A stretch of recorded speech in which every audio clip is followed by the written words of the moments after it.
ఈ రాష్ట్రంలో ఉమ్మడి ప్రభుత్వం ఏర్పడిందంటే దానికి కారణం జనసేన అధినేత పవన్ కళ్యాణ్ గారి పిలుపు మేరకు ప్రతి జన సైనికుడు తన కష్టార్జితాన్ని, ఎందుకంటే తెలుగుదేశంలో గతంలో నేను పనిచేశాను కాబట్టి చెప్తున్నా, 94 నుంచి 2008 వరకు తెలుగుదేశంలో పనిచేశాను. నేను అందరి నాయకులతో పనిచేశాను.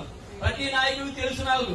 కాబట్టి నేను చెప్పేది ఒకటే, తెలుగుదేశంలో పనిచేయడం వేరు, జనసేనలో పనిచేయడం వేరు. జనసేనలో ప్రతి రూపాయి కార్యకర్త కష్టార్జితం ఖర్చు పెట్టి ఎలక్షన్ లో మీకన్నా ఎక్కువ పోరాటం చేశాం. ఎందుకంటే వైసీపీ ప్రభుత్వాన్ని గద్దె దించాలని ప్రతి జన సైనికుడు తమ కష్టార్జితాన్ని చావో రేవో అని కార్యక్రమం చేపట్టి ఇవాళ ఈ కూటమి ప్రభుత్వం ఏర్పడ్డాయి. ప్రతి కార్యకర్త కష్టపడ్డాడు. కాబట్టి ముఖ్యంగా చెప్పి తెలుగుదేశం నాయకులకి, ప్రభుత్వం వచ్చేసింది, మనం ఏదో చిన్న చూపు చూద్దాం జన సైనికులు అంటే మాత్రం కోనసీమలో మాత్రం జరగదు, మిగతా చోట్ల జరగచ్చేమో గాని.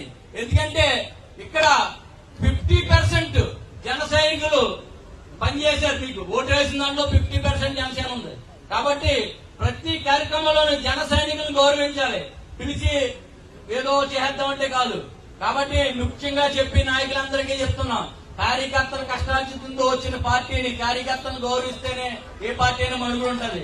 గతంలో 94లో చంద్రబాబు నాయుడు గారు కార్యకర్తలను ఎలా చూశారో ఇప్పుడు మళ్ళీ అలా చూడాలి. ఎందుకంటే నలిగిపోయి ఉన్నారు. వైసీపీ గవర్నమెంట్ లో ప్రతి కార్యకర్తని చాలా ఇబ్బందులు పెట్టారు. కాబట్టి మిమ్మల్ని కోరేది ఏంటంటే పెద్దలందరినీ గతంలో జరిగిన అనవసరం కానీ ఇక్కడి నుంచి జరగబోయే ప్రతి కార్యక్రమంలోని జన సైనికుల పాత్ర ఉండాలని కోరుకుంటున్నాం. అలాగే గురువు గారికి చెప్పేది ఏంటంటే, మినిస్టర్ గారికి, మీ శాఖలో మొన్న ఒక పోస్టర్ రిలీజ్ చేశారు, పశుగణన. అందులో పవన్ కళ్యాణ్ గారి ఫోటో లేదు. పవన్ కళ్యాణ్ గారు డిప్యూటీ సీఎం గారే చెప్పారు ప్రతి విషయంలో పవన్ కళ్యాణ్ గారి ఫోటో వాడాలని. కాబట్టి పశుగణన చేసుకునే అధికారులను మేము అడిగితే మాకు ఆఫీస్ నుంచి వచ్చిన పోస్టర్లు ఇవి మాకు సంబంధం లేదని చెప్తున్నారు. పశుగణన దాంట్లో పశువులకి పంపిణీ కోసం అందులో పవన్ కళ్యాణ్ గారి శాఖ నుంచి కూడా నిధులు ఇస్తున్నారు.